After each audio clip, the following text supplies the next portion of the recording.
So once again, we turn to Conservative Home, and of course, the ongoings of ARC, or the Alliance for Responsible Citizenship. And it is really essentially the coming together of the Christian, the national conservative group, and especially Christian conservatives coming out to play in all and sundry.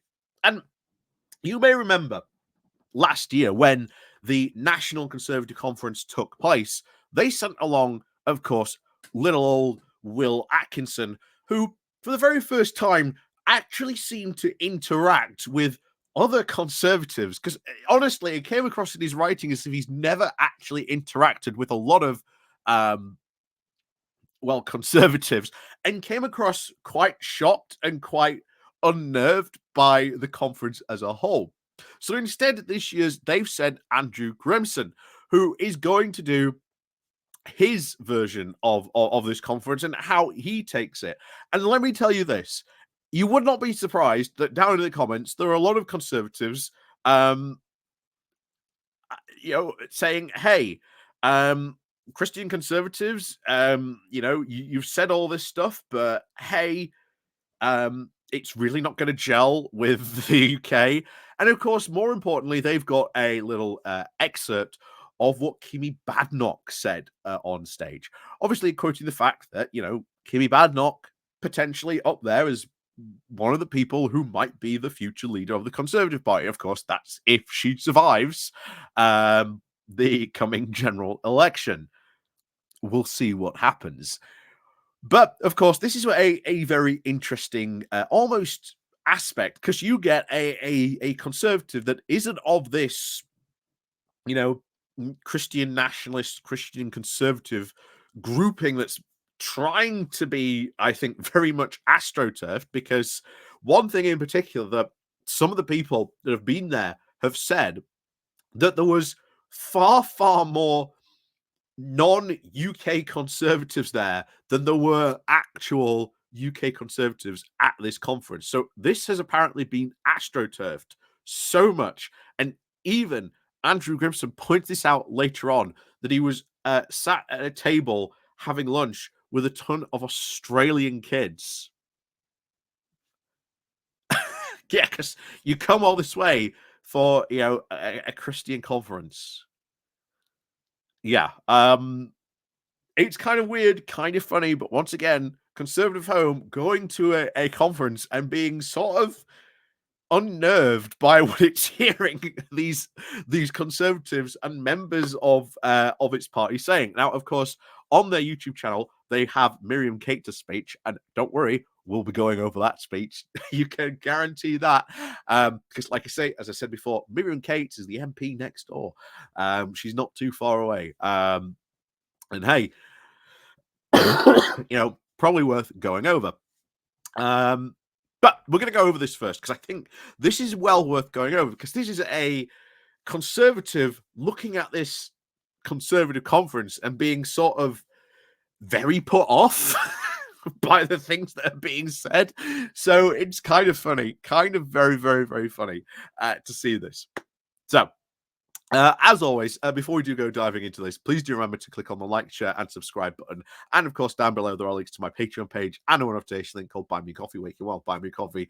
And of course, as always, there is the YouTube thank you button. And of course, you can join the Pony Club down below as well. And I have released a video today. Sorry for it being a day late, but it is kind of a long one, going over, quote, Jordan Peterson's most important speech ever. So, most inspiring speech ever. Let's just say this: you'll hardly come away that inspired. But like I say, if you are a Patreon member, or you're part of the Pony Club, or you want to join one of those two things, like I say, they are down below. And like I say, you get access to a ton of other content as well that I've made for the Pony Clubbers, as well as the Patreon members as well. So that's get on, pardon me, into this. So this is, of course, Conservative Home. The title of Andrew Grimson's conference sketch: Christian conservatives declare their faith in a better, kinder, wiser politics. How strange for a pessimistic English Tory to find himself to find oneself at a conference thronged with friendly, cheerful, mostly Christian conservatives. It wasn't mostly; it was all Christian, shall we say? Christian conservatives who have flown in from around the world and are here full of hope. So remember, the whole point of ARC, and I said this last time, but I think we covered this. The whole point of ARC is to really, once again, try and kickstart the culture wars here in the UK.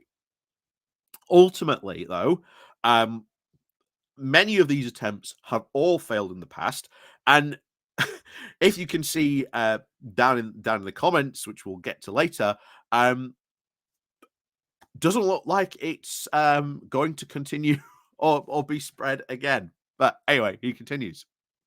The Alliance for Responsible Citizenship, usually abbreviated to ARC, has been meeting for 3 days in Magazine in London, the vast event space in North Greenwich, with a dynamic view across the Thames of the Docklands skyscrapers. The uplifting maxims hang from the ceiling by Winston Churchill. As simple, and many can be expressed in just one word: freedom, justice, honor, duty, mercy, and hope. Deirdre Bellhofer, the ultimate test of a moral society is a kinder world it leaves to its children. Martin Luther King, the arc of the moral universe is long and bends towards justice. Bob Dylan, a hero is someone who understands the responsibility that comes with his freedom. There is more uplift at the ground level. A buzz of excited conversation and speakers who convey that the belief, who convey the belief that a better, kinder, wiser politics is possible. Well, I will say this now, having listened to a lot of these videos, they don't talk about politics. They more talk about their faith and how that's uplifting. Not one of them talks about policy. There was no discussion, from what I can tell, at this conference of policy whatsoever. It was your usual culture war gripes and complaints that conservatives have. But anyway, Kemi Badenoch, the Business and Trade Secretary, called herself a cynical optimist, but betrayed no sign of cynicism during her interview with Freddie Sayers, the editor-in-chief of Unheard. Something else I think we need to obviously look at a bit more as well. When asked whether she thinks that extreme ideas on gender ideology are being defeated, she replies that she thinks they are. Oh no, people should have, fair treatment and be treated fair, regardless of their agenda. I'd like to remind you, of course, what happened recently in the COVID inquiry, where it was shown that at the highest level in number 10, in one of the most probably important offices in the UK, that there were misogynistic text and messages and language being used openly. But gender equality, we've solved it, guys. No need to focus on it anymore. Let's just move on. Let's just move on from it.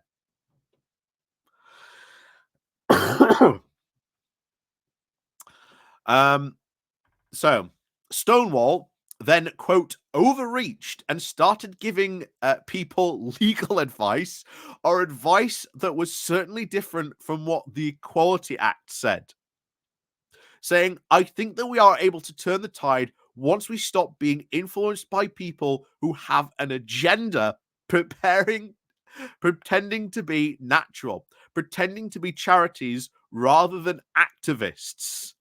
Really? So are you going to stop listening to all those conservative ones as well?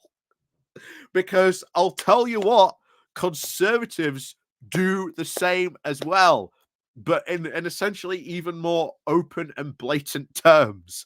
And to be honest, their outcomes tend not to be good either. Well, at least the activists on the left tend to be pushing for good consequences, more social justice, more equality among everyone, but make sure we have a fairer society. The conservative ones don't seem to be doing that at all. But there you go. Anyway, continues. Badenoch sketched out how decolonization had, quote, spread out from academia all over the place and had led to the impossible demand that we refight the battles of 100 or 200 years ago, and said that advocates of decolonization are not actually interested in history. Oh no. Okay, if you want to say someone who is interested in decolonization of a view of history is not interested in history, that is one of the most stupidest arguments or statements I can possibly think of Kemi Badenoch saying. Um, Decolonization, especially when it comes to history, actively is the interest of someone who is interested in their country, who had been colonized, most probably by us, to understand what their history actually was, what it was actually like for the people living in that country, not the view that, we had come there, we colonized it, and it was all great, and everyone was living a happy, clappy lifestyle. Wasn't it wonderful? And then we all left, and then, everything went downhill. you know, Understanding that history, maybe from the perspective of the people who were the colonized, might be a good idea because it does help to preserve history. And as we've always said before, these people aren't interested, and especially people like Kemi Badenoch and other conservatives are just not interested in hearing that history because guess what? Doesn't cast Britain in the best light. And I say to this, it's not really a big issue. It's not really a big issue because, yeah, we in the UK did a lot of very bad things when we were, colonizing, but it is history. And it is, of course, right to recognize that that history happened and talk about it, not try and brush it under the covers. Because as we've said before on this channel, if you learn history in the UK, you learn nothing of the UK's colonial history until you reach at least a like degree level in history. You learn nothing of that in primary or secondary school. But there we go. So they are not interested in history and not really looking for equality. They are, but that's of course Badenoch's, um, statement. But again, decolonization, they are looking to get balance on their own country's history and tell it what it was like for the people who lived under colonization. I think that's a fair stand towards equality. But they are trying to unmake the world that we have. How? How is learning about these things unmaking the world? It's not making the world at all. It is just accepting the reality that this is the history, this is what happened. And again, I still do not see what is so bad about learning this history. It, it should be good. It should be shared, to be honest. This is what history is. People have an interest in history, have an interest in learning the facts, what went on, what it was like. And people who lived in colonized countries want to look back at their history and not look at it through a colonizer's lens. They want to learn their own history, what it was like pre-colonization to what happened during the colonization to what happened to their people during that period.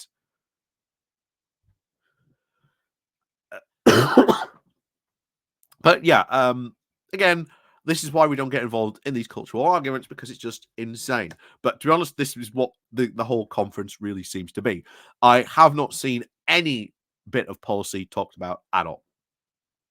Oh, actually, no, I have seen one, and it's worrying about the fact that China controls 90% of battery production, and of course, being hugely skeptical about going towards a greener economy. We might watch that video at some point later on the channel. And of course, here she warned, we have to be very careful. For in the last few weeks, we have seen their arguments suddenly being used to justify terrorism. Not 100% wrong in that fact, unfortunately. Um, as I said before, there have been people doing that, and I think people who do that should be called out on that and glorifying that terrorism. And there are people on the left who have done that, unfortunately. And I think they should be called out on it. But hey, it's not not what we're here to be talking about. So, how the business secretary was asked, can Britain become more prosperous? She said, uh, we talk about risks as if it's a bad thing rather than something that generates creativity and innovation, she replied. Risk? You mean like the risk Liz Truss took, which almost crashed the UK economy and tanked the UK pension industry, which would have had a massive catastrophic effect on the UK economy. That type of risk, that kind of shocking. So she continued saying, we've asked the government to intervene in things that it never used to intervene in before. Again, the government intervening in areas has time and time again proved to be a very good thing. More so than negative. So her admirers will, of course, feel strengthened in this conviction that if Badenoch were to become the next Conservative leader, she would advocate for a smaller state. Once again, we've said this all the time. If you want to argue for a smaller state, what should the British government no longer be doing and no longer providing? This is where, as we've said all the time, that conversation ends. The second you start to ask that question, okay, so you want a smaller state, so what shouldn't the British government be providing anymore? That conversation quickly comes to an end. She continued saying, in a low growth environment, she remarked, businesses are now competing not on who can make the most profit, but who can demonstrate the most virtue. I have never seen, and I know no businesses, certainly in South Yorkshire, who are not competing on profit and are not running in business to make money. I do not recognize that statement. But of course, she's talking about all these woke businesses, etc. Yeah, as someone who is regularly looking at the business in South Yorkshire, I do not see that. I do not recognize that statement that businesses are now competing not on who can make the most profit, but who can demonstrate the most virtue.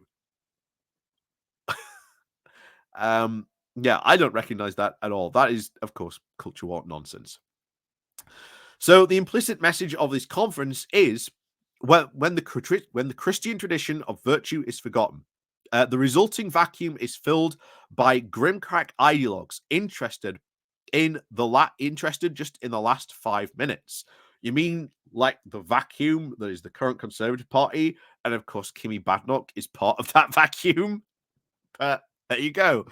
Catherine Burblesing, headmistress of Michaela Community School, insisted that multiculturalism can succeed, but only if children are taught to satisfy their desire for belonging by being British. What?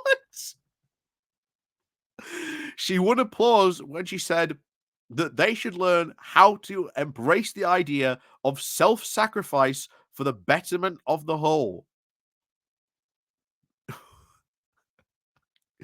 John Howard, who was also Prime Minister of Australia and won 3 general elections, was interviewed by Danny Kruger MP and said, quote, multiculturalism is a concept that I've always had trouble with.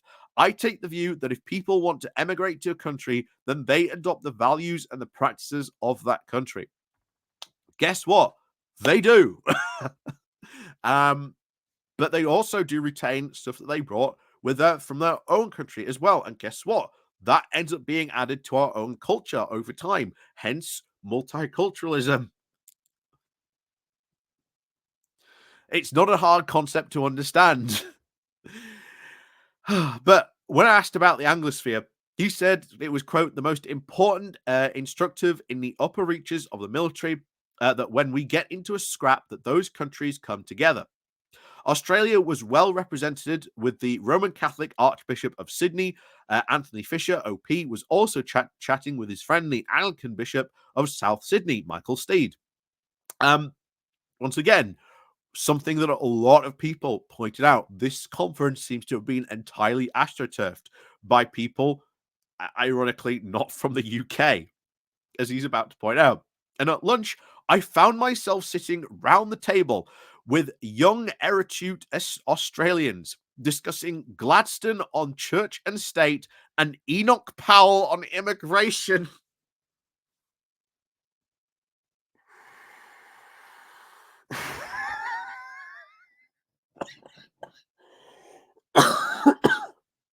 What on earth? Oh, to have a seat at that table. Oh, to have a seat at that table. Oh. I then also introduced myself to a man in a gunner tie, Timothy Wilson, who was delighted by the, quote, range and depth of the speakers and observed with pleasure that, quote, people aren't trying to tell you what to think, they're trying to persuade, and that's relatively rare in this age. No, they are exactly telling you what they're trying to think. I've just done a video going over Jordan Peterson's, quote, most important speech, and Peterson was absolutely telling you what you had to think.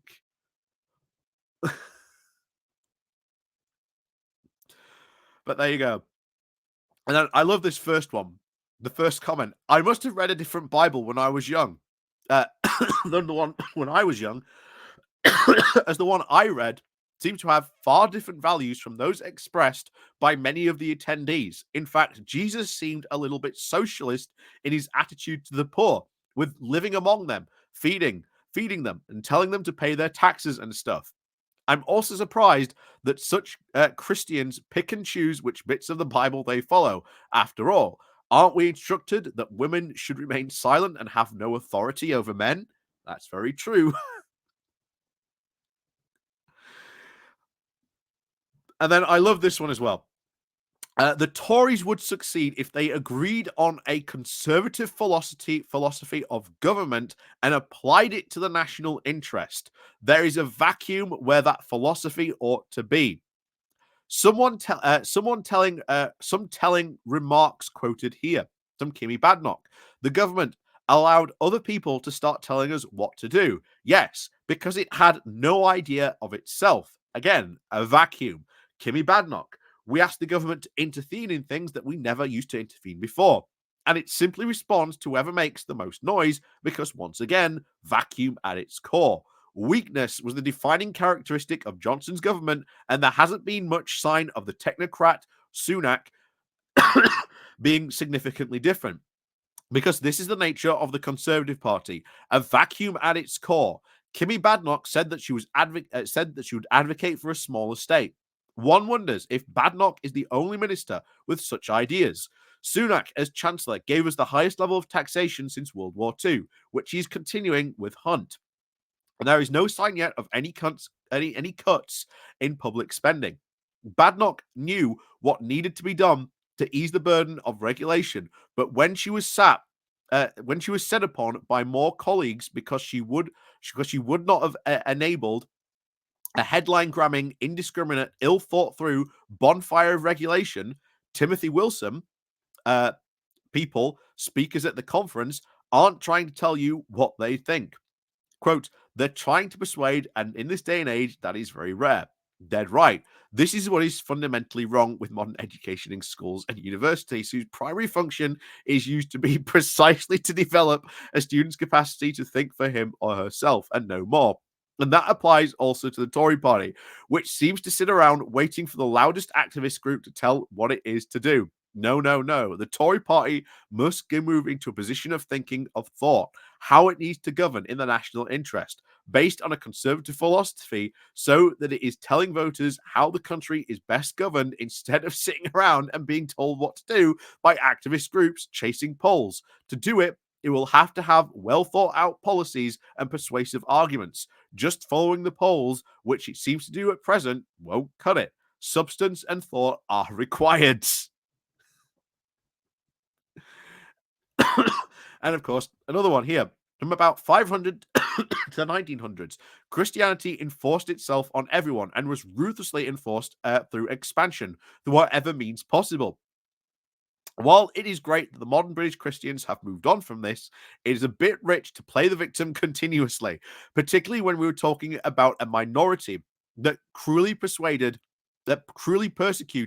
for 14 centuries in the UK and to continue to persecute in many other developing countries. Christians still have the right to hand out books which call for the death of LGBT people, so their free speech cannot be under that much of a threat. It's also important to know that more places, we also import more and more people from places where gays are thrown off buildings, stoned, hanged, and imprisoned. So I think it's important that we do not take a step backwards accidentally to just win a few extra votes through a culture war. Once again, the culture war stuff is not seeping as they want to into the Conservative Party. Yeah, that was kind of interesting because that guy at that conference missed out on a ton of other stuff. He only quoted, of course, Kemi Badenoch. Something else when that full video comes out, probably we will go over at some point because that's worth a look. I want to go over the video from Miriam Cates, and of course, I want to go over that bizarre conversation they had about green technologies because, oh boy, that's fun. So, as always, stay tuned. Remember to hit the subscribe button. Pardon me. And of course, do remember to click the like, share, and subscribe button. And of course, as always, we'll see you all next time.